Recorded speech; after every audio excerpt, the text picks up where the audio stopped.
ওয়াইদা দারাবতুম ফিল আরদে, যখন তোমরা জমিনে সফর করো, সফরে বেরিয়ে পড়ো, ফালাইসা আলাইকুম জুনাহুন আন তাকসুরু মিনাস সালাহ, তখন তোমাদের কোনো গুনাহ হবে না যে তোমরা নামাজকে কসর করে ফেলবে। সফরের হালতে কসর করলে গুনাহ হয়? হবে না। ইন খেফতুম আন ইয়াফতিনাকুমুল্লাযীনা কাফারু, তোমাদের যদি ভয় হয় যে যারা কাফের আছে তারা তোমাদেরকে ফিতনা সৃষ্টি করতে পারে, অর্থাৎ তোমাদেরকে আক্রমণ করে নামাজের অবস্থায় অ্যাটাক করতে পারে, এরকম যদি হয় তাহলে তোমরা কসর করো, 4 রাকাতের জায়গায় 2 রাকাত পড়ো। ইন্নাল কাফিরিনা কানু লাকুম আদুওয়াম মুবিনা, কাফেররা তো তোমাদের জন্য সুস্পষ্ট দুশমন, তোমাদের দুশমনী তাদের জন্য একেবারে প্রমাণিত, এর মধ্যে কোনো শোভা সন্দেহ নেই। এখন এখানে অনেকগুলো মাসাইল আছে। একটা হচ্ছে যে এই সফর করা তো আমরা করি, সফরের দূরত্ব কতটুকুন হলে কসর করা যায়।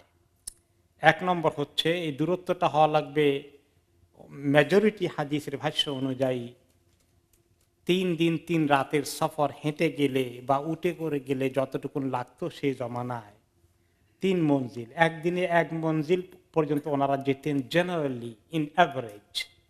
1 মঞ্জিলের দূরত্ব হেঁটে গেলে বা কোনো জানোয়ারে সওয়ার হয়ে গেলে ওই জমানায় 16 মাইল ধরা হতো।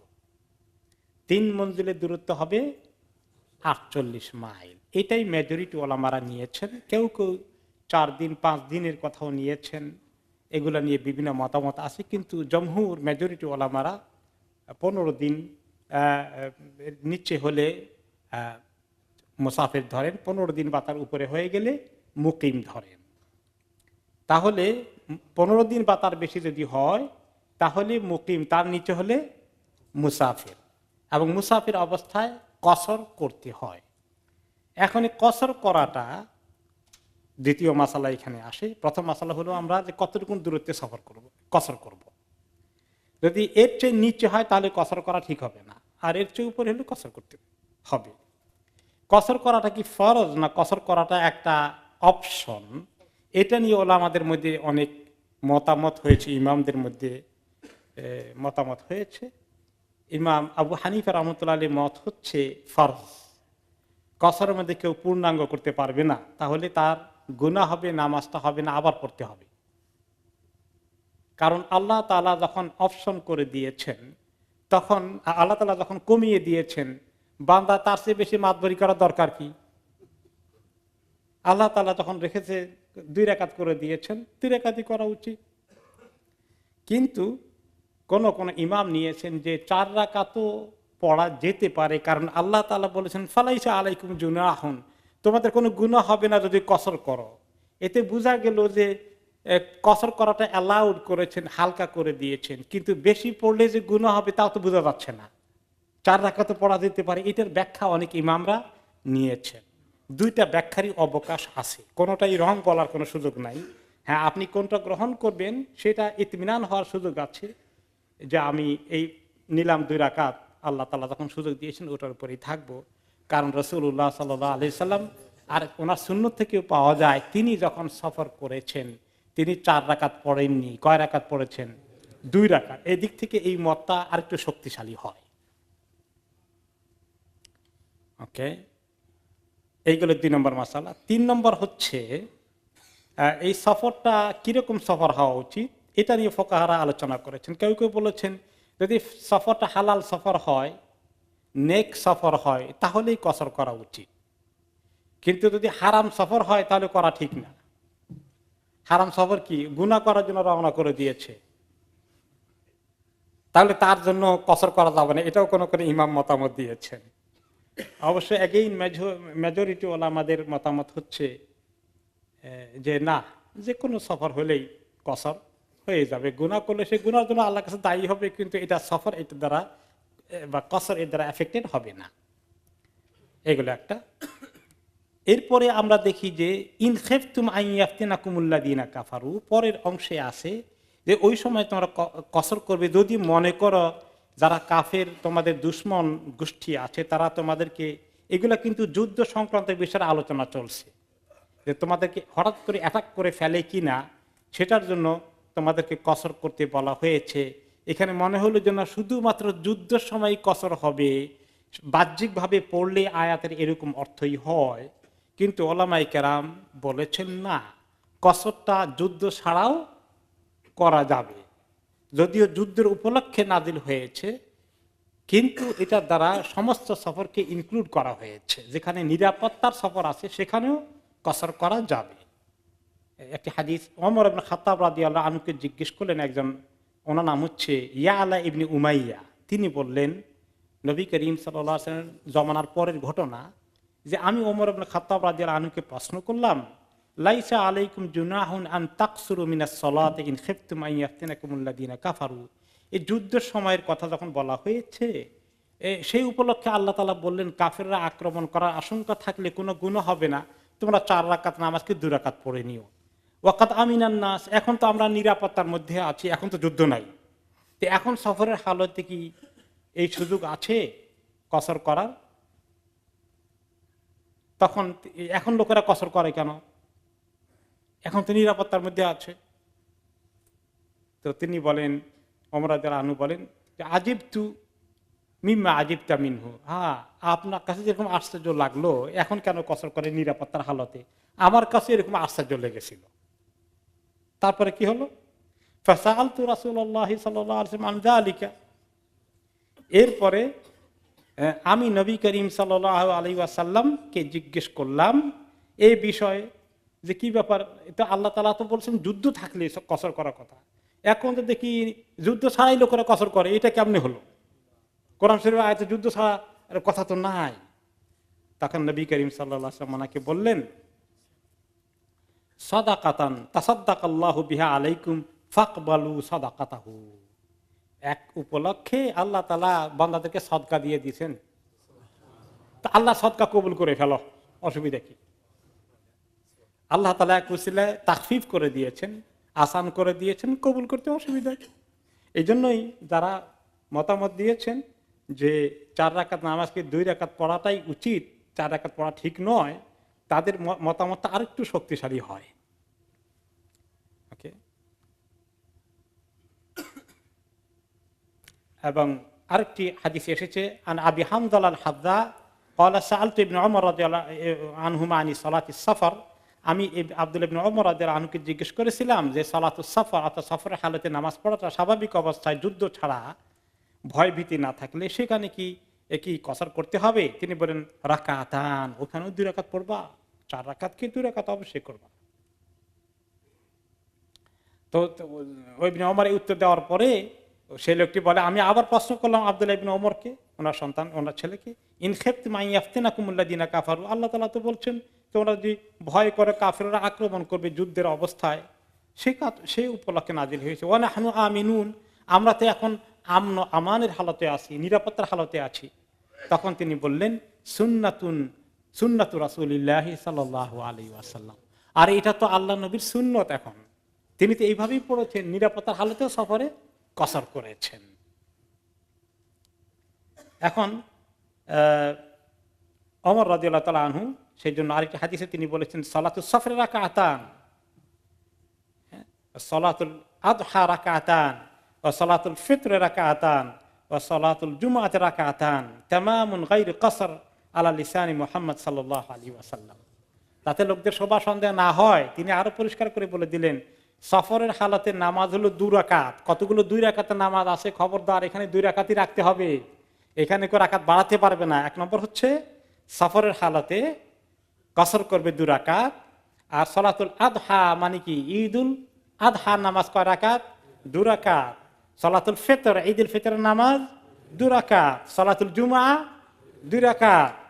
সালাতুল জুমআ 2 রাকাত, আমাদের লোকেরা বানাইছে 22 রাকাত।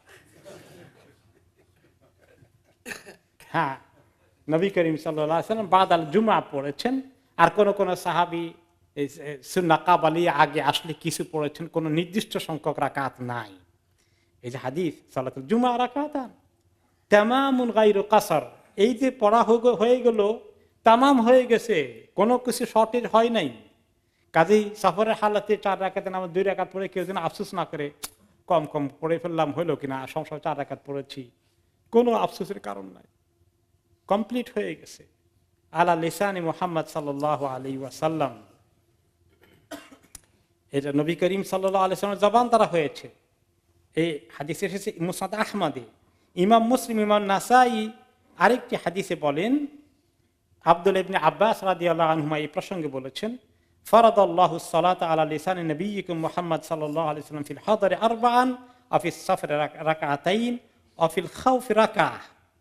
তিনি হাদিসে বলেছেন যে আল্লাহ তাআলা নবী করিম সাল্লাল্লাহু আলাইহি ওয়াসাল্লামের জবান দ্বারা আমাদের জন্য ফরজ 4 রাকাত নামাজগুলো যেগুলো আছে, যেমন যোহর, আসর, ইশা, এগুলো আমাদের ইকামতের হালতে যখন মুকিম থাকি তখন 4 রাকাত করে দিয়েছেন। এই নামাজগুলো যখন আমরা সফরের হালতে পড়ি সেগুলোকে আল্লাহ তাআলা 2 রাকাত করে দিয়েছেন। আর সালাতুল খাউফ, যুদ্ধ অবস্থায় নামাজকে 1 রাকাত করে দিয়েছেন। যুদ্ধ অবস্থা শুধু কসর নয়, 2 রাকাত কথা, কোন কোন রিওয়ায়াত অনুযায়ী 2 রাকাতকে 1 রাকাত পড়লেই হয়ে যাবে।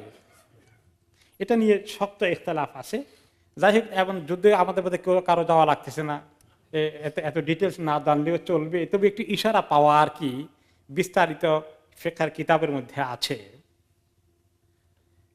এরপরে হলো এখন সালাতুল খাউফ কিভাবে পড়তে হয় সেটার ব্যাখ্যা পরের আয়াতে আসে, 102 নম্বর আয়াতে, ওয়া ইযা কুনতা ফীহিম ফাআকামতা লাহুমুস সালাহ। আপনি যখন তাদের মধ্যে থাকেন আর নামাজ কায়েম করে দিলেন যুদ্ধের অবস্থায়, যুদ্ধের অবস্থায়ও জামাতে নামাজ পড়তে বলেছেন। এখন এই কিভাবে পড়তে হবে কিছু এখানে আল্লাহ তাআলা ইশারা দিয়েছেন। এখানে কথা একদম খুঁটিনাটি অনেক কিছু আসেনি, প্র্যাকটিক্যাল বিষয়টা আসেনি, কেমনে পড়তে হবে প্র্যাকটিক্যাল বিস্তারিত তরিকাগুলো আসছে হাদিস শরীফের মধ্যে। ইমাম ইবনে কাসির রাহমাতুল্লাহ আলাইহি বলেন, সালাতুল খাউফে আনওয়াউন কাসীরা। সালাতুল খাউফ, যুদ্ধের অবস্থায় ভয়ের হালতের নামাজ অনেক তরিকায় পড়া যায়। ফাইনাল কোনটা আছে 4 রাকাত নামাজ, কোনটা আছে 3 রাকাত নামাজ, কোনটা আছে 2 রাকাত নামাজ, কোনটা আছে লোকেরা যুদ্ধ করতেছে সফরের দূরত্ব আছে, আবার কোনটা যুদ্ধ করতে গিয়েছে সফরের দূরত্ব নাই, 48 মাইলের নিচে আছে, সেখানে কসর করবে কিনা, এইগুলো নিয়ে বিস্তারিত আলোচনা আছে। আবার কোন সময় আছে যে এমন যুদ্ধের তুমুল অবস্থা, মারাত্মক অবস্থা, সেখানে কিন্তু জামাত করা যাবে না, সেখানে একলা পড়তে হবে। এমনকি সেখানে এমন ফুকাহা ইকরাম বলেছেন যে যুদ্ধ করবে আর নামাজ পড়বে, যুদ্ধ করবে আর নামাজ পড়বে কেমনি, যে রুকু সিজদা করবে না, ইশারা করবে, যুদ্ধের মধ্যে আছে, আর মুখতাসার সূরা দিয়ে, ছোট্ট সূরা দিয়ে পড়বে আর ইশারায় রুকু সিজদা করবে, কারণ রুকুতে আর সিজদাগুলোতে দুশমন তাকে শেষ করে দিবে। এরপরেও নামাজ ছাড়া যাবে না। সুবহানাল্লাহ, নামাজকে এত শক্ত করে তাকিদ করা হয়েছে। তো এখন এই আয়াতগুলোর মধ্যে কিছুটা তরিকা এসেছে যে আপনি যখন তাদের মধ্যে থাকেন, নামাজ পড়তে হবে, নামাজ পড়বেন, ফাআকামতা লাহুমুস সালাহ, নামাজের ইকামত শুরু করে দিয়েছেন, নামাজ শুরু করে দিয়েছেন, ফালতাকুম তাইফাতুম মিনহুম মাআকা, তাহলে আপনার সৈন্যদেরকে 2 ভাগ করে দেন, এক দল এসে আপনার পিছনে জামাতে নামাজ পড়ুক। এটা হলো তুমুল যুদ্ধ নয়, যুদ্ধের পরিস্থিতি আছে কিন্তু প্র্যাকটিক্যালি মারাত্মক যুদ্ধ চলে নাই। যখন একদম তুমুল যুদ্ধ চলবে তখন আর জামাত নাই, প্রত্যেকে একলা একলা পড়বে, ইশারায় রুকু করবে, ঠিক আছে তো। কিন্তু যে কোনো সময় আক্রমণ হতে পারে, ভয় আছে, এরকম ফিল্ডে যদি থাকেন তাহলে এক গ্রুপ নামাজ পড়ুক আপনার পিছনে, আরেক গ্রুপ অস্ত্র নিয়ে পাহারা দেখ দুশমনকে মোকাবিলা করার জন্য। 2 ভাগ করে ফেলেন আপনার বাহিনী, আপনার সৈন্য বাহিনীকে। ওয়াল ইয়াখুযু আসলিহাতাহুম, ওকে, তারা তাদের অস্ত্র পাশে রাখুক। ফাইদা সাজাদু ফালিয়াকুনু মিন ওয়ারাইকুম, তো অন্য গ্রুপ তাদের অস্ত্র নিয়ে তাদের পেছনে পাহারা দেখ।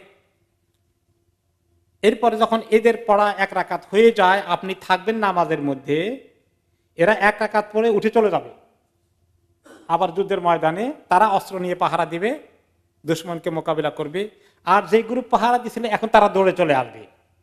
ওয়াল তা'তি তাইফাতুন উখরা লাম ইসাল্লু ফালিসাল্লু মা'আক, তো দ্বিতীয় দল এসে আপনার পিছনে দ্বিতীয় রাকাতে খাড়া হয়ে যাবে। এবং আপনার সঙ্গে নামাজ পড়া শুরু করে দেবে। ওয়ালা ইয়াখুযু হিযরাহুম ওয়া আসলিহাতাহুম, এবং তারা তাদের অস্ত্র সব সাথে রাখবে, ওই গ্রুপও অস্ত্র তো নিয়ে দাঁড়িয়েই থাকবে, এবং তারা সতর্ক থাকবে। নামাজ পড়া অবস্থায় কিন্তু চোখ কান খাড়া রাখতে হবে কিছুটা। কেন? ওয়াদ্দাল্লাযীনা কাফারু লাউ তাগফুলুনা আন আসলিহাতিকুম ওয়া আমতিআতিকুম ফায়ামিলুনা আলাইকুম মাইলাতান ওয়াহিদা। যারা কাফের তারা অপেক্ষায় থাকে, তারা খুব আশা করে যে আপনারা অস্ত্র শস্ত্র থেকে একটু গাফিল হয়ে যাবেন, একটু নামাজে মনোযোগ দিবেন, আর তাদের সুযোগ এসে যাবে তারা এক চোটে হামলা করে আপনাদেরকে শেষ করে দিবে। এই সুযোগ দেওয়া যাবে না। তো আল্লাহ তাআলা মুসলমানদের শুধু নামাজ চান, তাদের জীবনের নিরাপত্তা কি আল্লাহ তাআলা কনসার্ন নন? অবশ্যই কনসার্ন আছে। এখন এই যে একটা তরিকা আসলো, এতে বোঝা গেলে এক রাকাত পড়ে চলে যাবে, আর বাকিরা এসে আরেক রাকাত পড়বে। এই যে দ্বিতীয় রাকাত গেলে কই, এক রাকাত তো নামাজ হয় না। এইখানে এতটুকুনি ইশারা আছে। বাকিগুলো হাদিসে অনেক তরিকা পাওয়া গেছে। তো কোন হাদিসের তরিকায় পাওয়া গিয়েছে যে এক রাকাত করেই তাদের নামাজ হবে, মুক্তাদিদের আর লাগবে না। যুদ্ধ উপলক্ষে তাদের কসর 2 রাকাত নয়, 2 রাকাত থেকে 1 রাকাতে নেমে এসেছে, এটাই হয়ে যাবে। এটা কোন ফুকাহা মত নিয়েছেন। ইমাম আহমদ বিন হাম্বল রাহমাতুল্লাহর একটা অপিনিয়ন আছে, আর ইমামের 2 রাকাত হয়ে গেল। কিন্তু ইমাম আবু হানিফা রাহমাতুল্লাহ আলাইহি ওনার ফর্মুলা হচ্ছে, বা আরো কিছু কিছু ইমাম মতামত দিয়েছেন, এই ক্ষেত্রে হলো যে না, 1 রাকাত পড়ে যারা চলে গেল তারা তখনও নামাজের হালতে, নামাজ ভাঙ্গে নাই, ওখানে পাহারা দিবে ঠিকই, কিন্তু তারা ব্রেক নিয়েছে, স্টিল নামাজের হালতে থাকবে, ওখানে দুশমনকে পাহারা দিবে। এই দ্বিতীয় গ্রুপের লোকেরা এই 1 রাকাত পড়ার পরে এরা আবার চলে যাবে অস্ত্র নিয়ে পাহারা দিবে। প্রথম গ্রুপ এসে নিজেরা 1 রাকাত একলা পড়বে। ইমামের 2 রাকাত শেষ হয়ে গেছে, কিন্তু প্রথম গ্রুপের কয় রাকাত হয়েছিল? 1 রাকাত। তো ওরা 1 রাকাত জমাতে পেয়েছে, আর দ্বিতীয় গ্রুপ 1 রাকাত জমাতে পেয়েছে। তো প্রথম গ্রুপ এসে দ্বিতীয় গ্রুপ 1 রাকাত পড়ে চলে গেলে তারা এসে নিজেরা এখন 1 দ্বিতীয় রাকাত শেষ করবে, তারা চলে যাবে। এরপরে দ্বিতীয় গ্রুপ এসে তাদের 2 নম্বর রাকাত এখন পড়বে। এই একটি অপিনিয়ন, এটা হানাফি তরিকা। অন্য ইমাম হাম্বল রহমতুল্লাহ আলাইহি বা ইমাম শাফি রহমতুল্লাহ আলাইহি ওনাদের অপিনিয়ন হচ্ছে যে না, প্রথম গ্রুপ 1 রাকাত পড়ে চলে গেছে, দ্বিতীয় গ্রুপ এসে ইমামের সঙ্গে 1 রাকাত পেল, ইমাম সালাম ফিরিয়ে ফেলেছেন, তারা দাঁড়িয়ে আরেক রাকাত শেষ করবে, 1 গো। এরা শেষ করে চলে গেলে তারপরে গিয়ে প্রথম গ্রুপ আসে, তাদেরটা পড়বে। এই কয়েকটা সূরত পাওয়া গেছে, আরো কিছু আছে, প্রায় 6টা তরিকা আছে। সবগুলো মুখস্থ করার আমাদের দরকার নাই, আমরা তো ওখানে যাচ্ছি না, আমরা তো বেশ আরামে আছি আলহামদুলিল্লাহ। যদি কোনোদিন কারো যাওয়া দরকার আছে, ফিকার কিতাব আছে, সেটা দেখা যাবে। তো এভাবে আল্লাহ তাআলা এই মানে যুদ্ধের হালাতেও নামাজকে ছাড়া যাবে না, এবং জামাতকে পারতপক্ষে ছাড়া যাবে না। দেখছেন তো অবস্থা, যুদ্ধের হালাতে এক গ্রুপ এসে 1 রাকাত হলেও জামাত ধরবে। তা আমরা যে সব রাকাতে ঘরে বসে বসে অনেক সময় জামাত মিস করে পড়ে ফেলি, মসজিদ একটা রিজনেবল দূরত্ব থাকা সত্ত্বেও আমাদের কি অবস্থা হবে? জামাতের গুরুত্ব কি পরিমাণ ফুটে ওঠে, চিন্তার বিষয়। এরপরে আল্লাহ বলছেন, ওয়ালা জুনাহা আলাইকুম ইন কানা বিকুম আযাম মিন মাতারিন আও কুনতুম মারদা আন তাদাউ আসলিহাতাকুম ওয়া খুযু হিযরাকুম ইন্নাল্লাহা আ'আদ্দা লিল কাফিরিনা আযাবাম মুহিনা। তোমাদের কোনো গুনাহ হবে না যদি এমন থাকে যে বৃষ্টি অথবা তোমরা অসুস্থ, ওই অবস্থা হতে কেউ জামাতে আসতে পারলো না, বা যুদ্ধের পরিস্থিতি নাই, সে অবস্থায় অস্ত্র রেখে তারা নিজেরা নিজেদের জায়গায় নামাজ পড়লো, যে কোনো তরিকায় পড়ে ফেললো, সেটা কনসিডারেবল আছে। কারণ পরিস্থিতি, ওয়েদার যদি বেশি খারাপ হয় তখন তো জামাতের কনসিডারেশন আছে। একবার তিনি সফরে ছিলেন, তখন হাইয়া আলা সালাহ আযান যখন দিচ্ছিলেন, খুব প্রচন্ড তুফান ছিল সেখানে, অন্ধকার, খুব জোরে ঘূর্ণিঝড়। তখন তিনি মুয়াজ্জিনকে বলে দিন, হাইয়া আলা সালাহ জায়গা বলে দেওয়া যে সল্লু আলা রিহালিকুম, হাইয়া আলা সালাহ নামাজ পড়তে আসো সবাই, এই ডাক দিয়ে না বলো যে প্রত্যেকে নিজের ক্যাম্পের মধ্যে নামাজ পড়ো, নিজের তাঁবুর মধ্যে নামাজ পড়ো। সাল্লু আলা রিহালিকুম। তো এইভাবে তখন কনসিডারেশন আছে। আর সব হালতেই যখনই তোমরা এরকম যুদ্ধ পরিস্থিতির মধ্যে থাকো, কি করতে হবে? খুযু হিযরাকুম, অস্ত্র শস্ত্র রেখে নামাজ পড়লেও কিন্তু সতর্ক থেকেও। আবার আল্লাহ তাআলা বলছেন, দুশমনকে চান্স দিও না। ভালো ইমানদার হতে হলে কি এক নম্বর বেকুব হওয়া লাগবে? না, ইমানদারকেও চালাক চতুর হওয়া দরকার। দুশমন যাকে তাকে ক্ষতিগ্রস্ত না করতে পারে সে ব্যাপারে সতর্ক থাকা দরকার। কোন কোন আল্লাহওয়ালা মানুষ হইতে পারে, মনে করে আল্লাহ বসা নামাজ পড়ি, দায়িত্ব আল্লাহকে দিয়ে দেই। এত সতর্ক থাকলে তো আল্লাহর উপর তাওয়াক্কুল কমে গেল কিনা, কি কন? এরকম মাঝে মাঝে মানুষের সরল মনে মনে করতে পারে এটা বোধহয় তাকওয়ার লক্ষণ বেশি। আল্লাহ তাআলা বলেছেন, না, দেখো, খুযু হিযরাকুম, এরকম দুশমনের কোনো মোকাবিলা করার পরিস্থিতি যদি থাকে, তোমাদের উপর আক্রমণ হতে পারে, তাহলে সবসময় তোমরা সতর্ক থেকো, দুশমনকে কখনো চান্স দিও না। তাহলে সতর্কতা অবলম্বন করা এটা আল্লাহ তাআলার উপরে তাওয়াক্কুলের কোনো সাংঘর্ষিক বিষয় নয়, বরং এটা পরিপূরক, কমপ্লিমেন্টারি। ইন্নাল্লাহা আ'আদ্দা লিল কাফিরিনা আযাবাম মুহিনা, নিশ্চয়ই আল্লাহ তাআলা কাফেরদের জন্য অনেক কঠিন যন্ত্রণাদায়ক শাস্তি তৈরি করে রেখেছেন। সেটা আল্লাহ তাআলা তাদেরকে কিভাবে ডিল করতে হবে করবে, কিন্তু দুনিয়াতে তোমরা তাদের সঙ্গে তোমাদের সতর্কতার প্রয়োজন রয়েছে।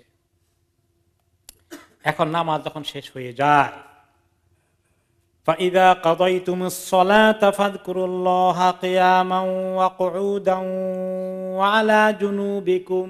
যুদ্ধের অবস্থায় এরকম জোড়া তালি দিয়ে এক গ্রুপ এসে এক রাকাত, আরেক গ্রুপ এসে আরেক রাকাত, এই যে পড়ছো, হয়তো নামাজটা পড়েই কিন্তু আবার যুদ্ধে চলে গেলা বা তোমাদের কাজে চলে গেলা, তখনও কিন্তু আল্লাহকে ভুলে যেও না, তখনও আল্লাহকে মনে রাখো।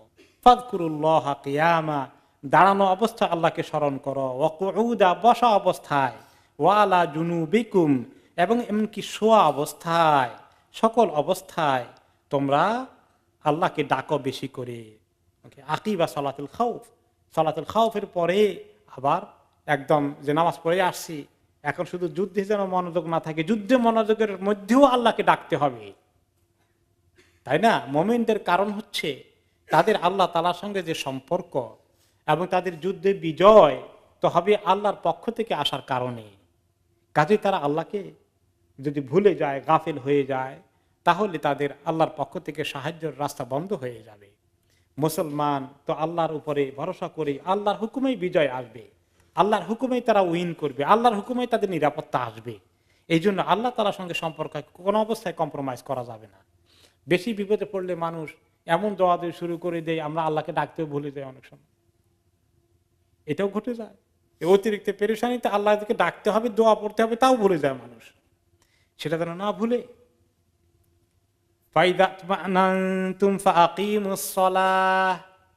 হ্যাঁ, আর যখন যুদ্ধ পরিস্থিতি দূর হয়ে যায়, তোমরা মোটামুটি নিরাপত্তার পরিবেশে ইতমিনান অর্জন করো, তখন কি করো? ফাকিমুস সালাহ, তখন বাকায়দা পরিপূর্ণভাবে নামাজ কায়েম করে নামাজ পড়ো। তখন নামাজের মধ্যে খুব সময় দাও, সুন্দর করে খুশু খুদুর সাথে, এবং নামাজের প্রত্যেকটি রাকাত যাতে মিস করো।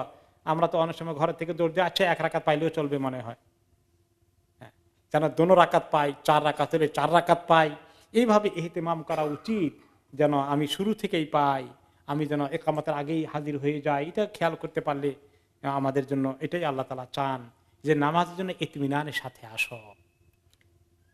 তাড়াহুড়া করে দৌড়া, এটাও কিন্তু নামাজের জন্য ইতমিনানের মুখালেফা, ঠিক কিনা?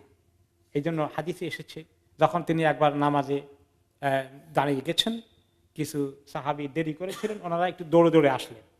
তো দৌড়ে আসলে তো টের পাওয়া যায়। তারপরে তিনি কি বললেন যে তোমরা এভাবে দৌড়ে এসো না নামাজ ধরার জন্য, আলাইকুম আস-সাকিনা ওয়াল ওয়াকার, আলাইকুম বিস-সাকিনাতি ওয়াল ওয়াকার, এমন ভাবে আসো যে তোমরা গাম্ভীর্যপূর্ণ ভাবে প্রশান্তি দিল নিয়ে আসো, তাড়াহুড়া করে টেনশনের মধ্যে মতো করে পরিবেশ সৃষ্টি করে এসো না। সর্বনাশ, আমি তো এখনো ওই ফায়ারের ওখানে আছি, ইমাম যে দূরে গেছে, মনে হয় রুকেতে চলে যাবে, দৌড়ি আর একটু, এরকম হয় না মাঝে মধ্যে? যে এরকম তোমরা তাড়াহুড়া করা, এরকম টেনশনের ভাব নিয়ে নামাজে এসো না, ইতমিনানের সাথে আসো, ইতমিনানের সাথে নামাজগুলো আদায় করো, তাড়াহুড়া করা ঠিক নয়। নামাজের ওয়াক্তের ব্যাপারে খেয়াল করো, ইন্নাস সালাতা কানাত আলাল মুমিনিনা কিতাবাম মাওকুতা, এই নামাজ মুমিনদের উপরে অবশ্য কর্তব্য হয়ে আছে ওয়াক্ত সহকারে, প্রেসক্রাইব টাইম সহকারে, নির্দিষ্ট সময়। এই সময়টার ভিতরে যাতে ঠিক মতো তুমি নামাজ পড়ো, আবার খুব লেটে পড়া ঠিক নয়, বরঞ্চ আউয়ালে ওয়াক্তে নামাজ পড়ার ফজিলত অনেক ইমামের দৃষ্টিতে মেজরিটি ইমাম তাই মতামত নিয়েছেন। একটু লেটে বেশি লেট করে নিয়ে যাওয়া এটা ঠিক নয়। আরেকটি হাদিস বলে যে 3টা কাজে দেরি করা ঠিক নয়। নামাজের ওয়াক্ত হয়ে গেলে পড়ে নেওয়া, কারো মৃত্যু ঘটে গেলে তাড়াতাড়ি দাফন করা, মেয়ে বিয়ের উপযুক্ত হয়ে গেছে, রিজনেবল পাত্র পাওয়া গেছে, বিয়ে দিয়ে দেওয়া। এই 3টার কোনটা দেরি করা যায়? কোনটাই দেরি করা ঠিক না। এখান থেকে অনেক ইমাম নিয়েছেন যে আউয়ালে ওয়াক্তে নামাজ পড়াটা উচিত, পারতপক্ষে বেশি দেরি করা ঠিক নয়। ইন্নাস সালাতা কানাত আলাল মুমিনিনা কিতাবাম মাওকুতা, এই নামাজ মুমিনদের উপর অবশ্য কর্তব্য করে ফরজ করে লিখে দেওয়া হয়েছে সময় অনুযায়ী। সময় পার হয়ে গেলে, নামাজ এর ওয়াক্ত চলে গেলেই ফরজ শেষ হয়ে গেল।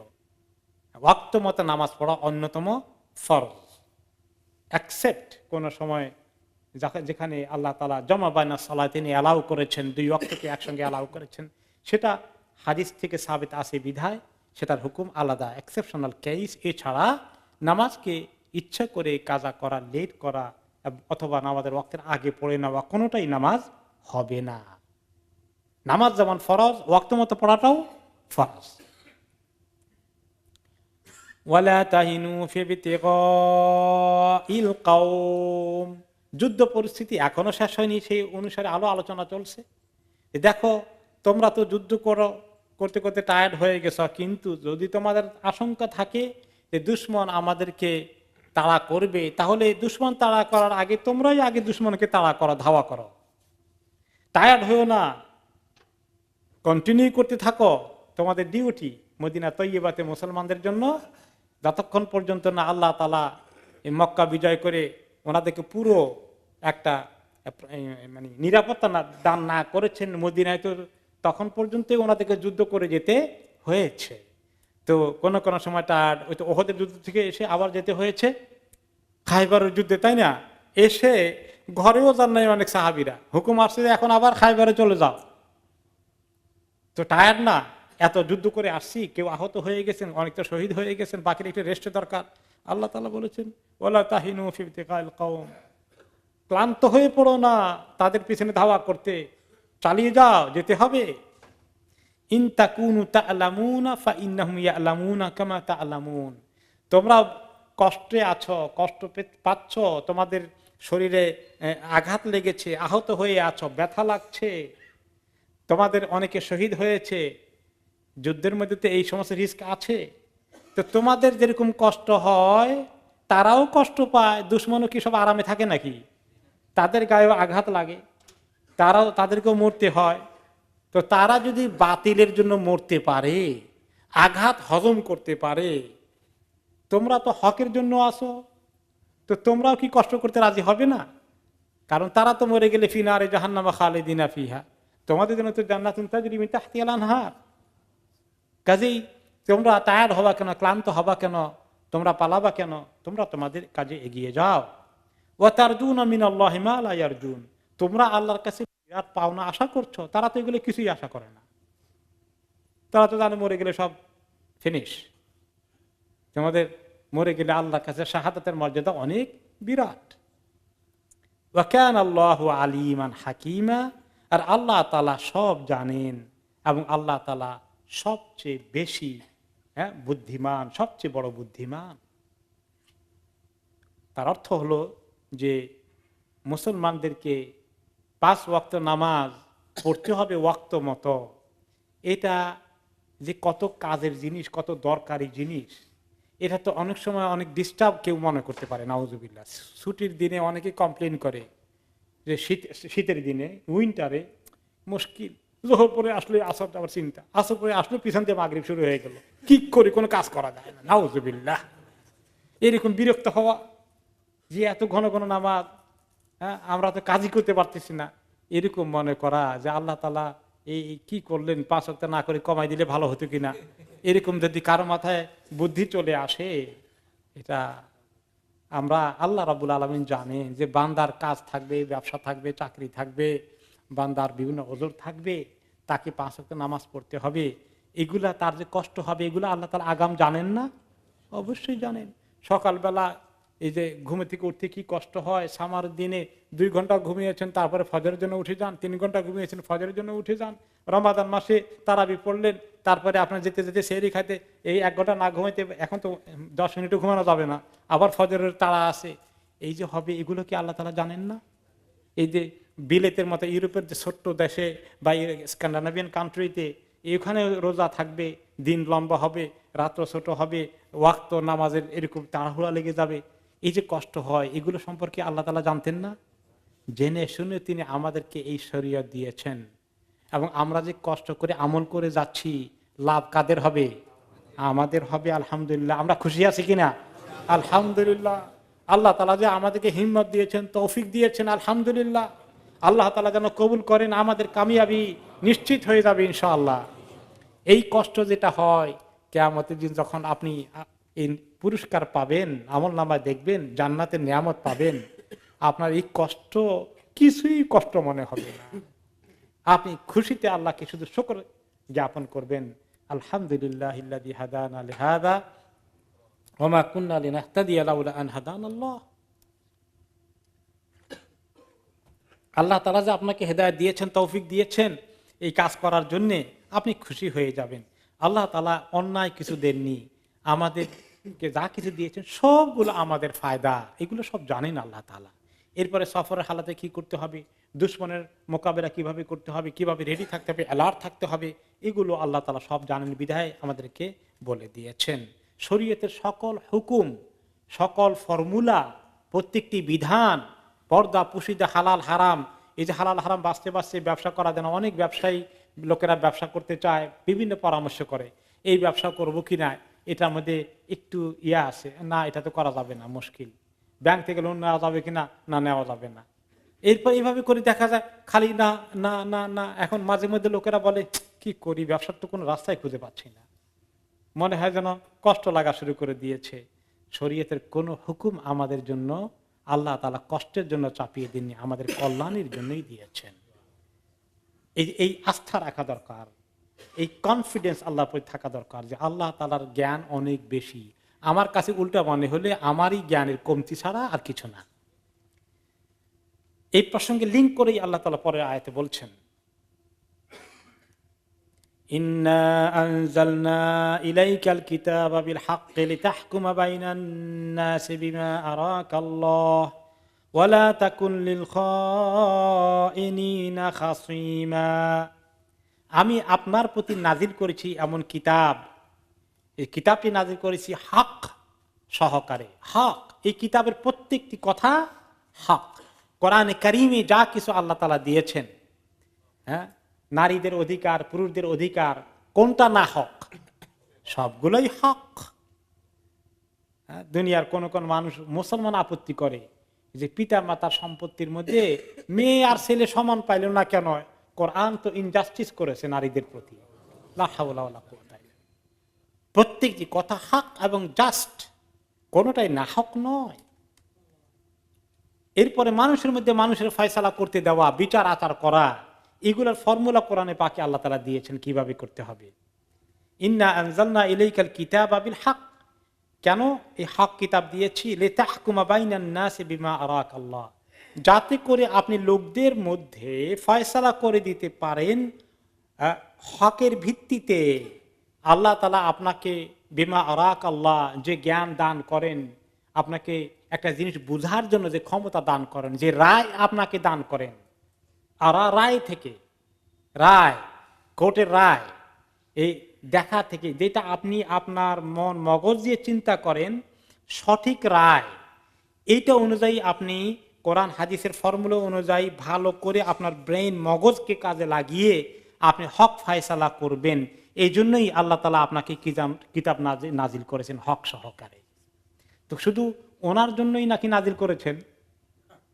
গোটা উম্মতের জন্য, দুনিয়ার মানুষের জন্য। লিন্নাস লিল মুত্তাকিন ওয়ালা তাকুন লিল খাইনিনা খাসিমা, যারা খেয়ানতকারী তাদের জন্য, তাদের পক্ষে আপনি কখনোই ডিবেট করতে যাবেন না, যুক্তি পেশ করতে যাবেন না। যে ব্যক্তি খেয়ানত করেছে, যে ব্যক্তি দোষী সাব্যস্ত হওয়ার কথা, তার পক্ষ কখনো নেবেন না। ইনসাফ কায়েম করতে হবে।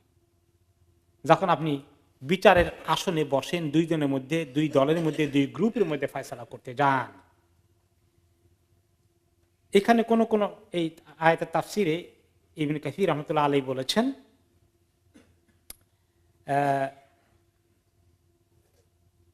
যে তোমরা দেখো, একটা হাদিসে রাসূলুল্লাহ সাল্লাল্লাহু আলাইহি ওয়াসাল্লাম বলেছেন, আলা ইন্নামা আনা বাশার। উম্মে সালামা রাদিয়াল্লাহু আনহা বলেন যে রাসূলুল্লাহ সাল্লাল্লাহু আলাইহি ওয়াসাল্লাম শুনতে পেলেন সামিয়া জালাবাতু খাসামিন বিবাবি হুজরাতিহি, ওনার দরজার সামনে তিনি কিছু কথাবার্তা, তর্ক বিতর্ক, ঝগড়া ফাসাদের মতো শুনতে পেলেন। কি? কেউ বলতেছে এটা আমাদের হক, এটা তোমাদের হক না, তোমরা বেশি নিয়েছো, আমরা আমাদেরকে কম দিয়েছ, এরকম খুব চলতেছে। দুই গ্রুপের মধ্যে তর্ক বিতর্ক চলতেছে, বা দুইজনের মধ্যে এরকম ভাগ বাটোয়ারা নিয়ে, হক নিয়ে, ব্যবসা বাণিজ্য নিয়ে আমাদের মধ্যে ঝগড়া ফাসাদ দেখেন কিনা? হয় না? হয়। আমার হক, তোমার না, তুমি আমাকে ঠকিয়েছ, তুমি বেশি নিয়েছ, এই সমস্ত কথাবার্তা চলছে, উনি শুনতে পেলেন। এখন ফাখারাজা ইলাইহি, তো ওনারা এসছেন নবী করিম সাল্লাল্লাহু আলাইহি ওয়াসাল্লামের কাছে ফয়সালা করার জন্য। এখন তিনি বললেন, দেখো আমার কাছে তো আসছো, ফয়সালা তো আমি করব, ওয়া ইন্নামা আনা বাশার, মনে রেখো আমি কিন্তু মানুষ। আল্লাহ নবী মানুষ না ফেরেশতা? তো কেউ কেউ মনে করে আল্লাহ নবী মানুষ হয় কেমনে? এই যে কি যে বুদ্ধি মানুষের মাথায় আছে, আল্লাহ নবীকে মানুষ বললে বেয়াদবি হয়ে যায়। তো আল্লাহ নবী নিজেকে মানুষ বললেন, আল্লাহ তাআলা ওনাকে সূরা কাহফের শেষে বলে দিয়েছেন, কুল ইন্নামা আনা বাশারুম মিসলুকুম, আমি তোমাদের মতোই মানুষ, তবে পার্থক্য কি? ইন্নামা ইউহা ইলাইয়া, আমার কাছে ওহী আসে, এই কারণে আমি নবী হতে পেরেছি, তোমাদের কারো কাছে ওহী আসে না। তো নবী হয়ে গেলে আর মানুষ থাকেন না নাকি? ভুল। আল্লাহ ইন্নামা আনা বাশার, দেখো আমি মানুষ। ওয়া ইন্নামা আকদি বিনাহমি মিম্মা আসমাউ, আমি ফয়সালা করব কিসের ভিত্তিতে জানো? যা তোমাদের কাছে শুনি, শোনার ভিত্তিতে আমি ফ্যাক্টটাকে যতটুকু বুঝতে পারি সে অনুযায়ী ফয়সালা দেব, যে মালটা কার, সম্পত্তিটা কার, এই ফয়সালা আমি তার ভিত্তিতে করব।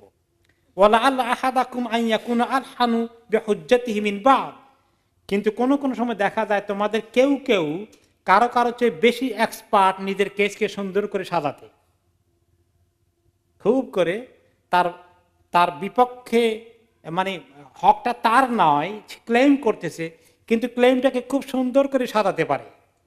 আর যে বেচারা হকওয়ালা সে সাজাতে পারেনি।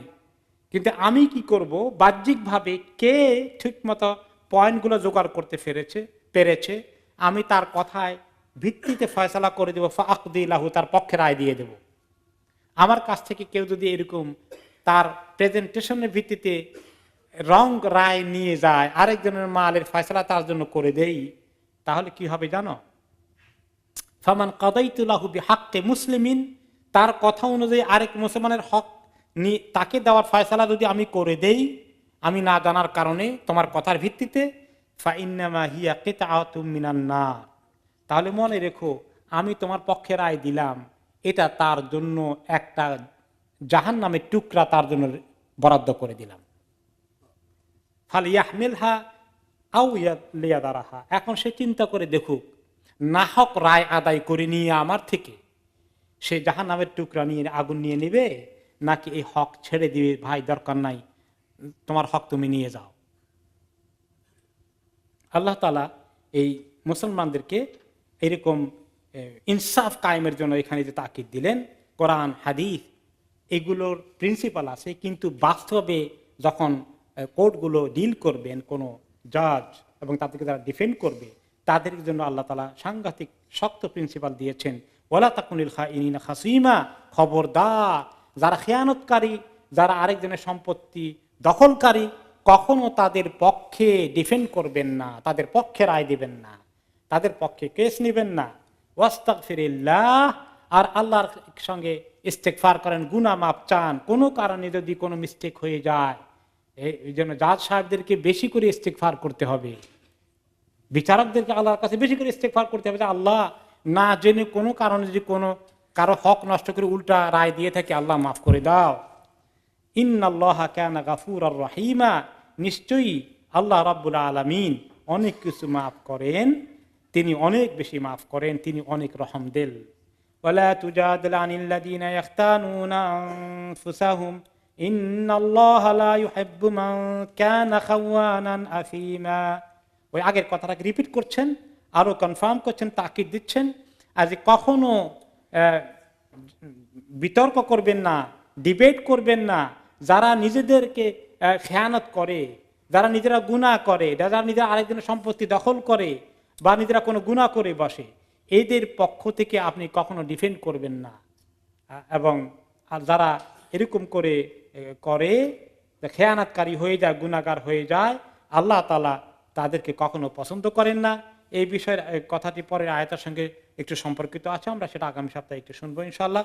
আজকে আমরা এখানে রাখি।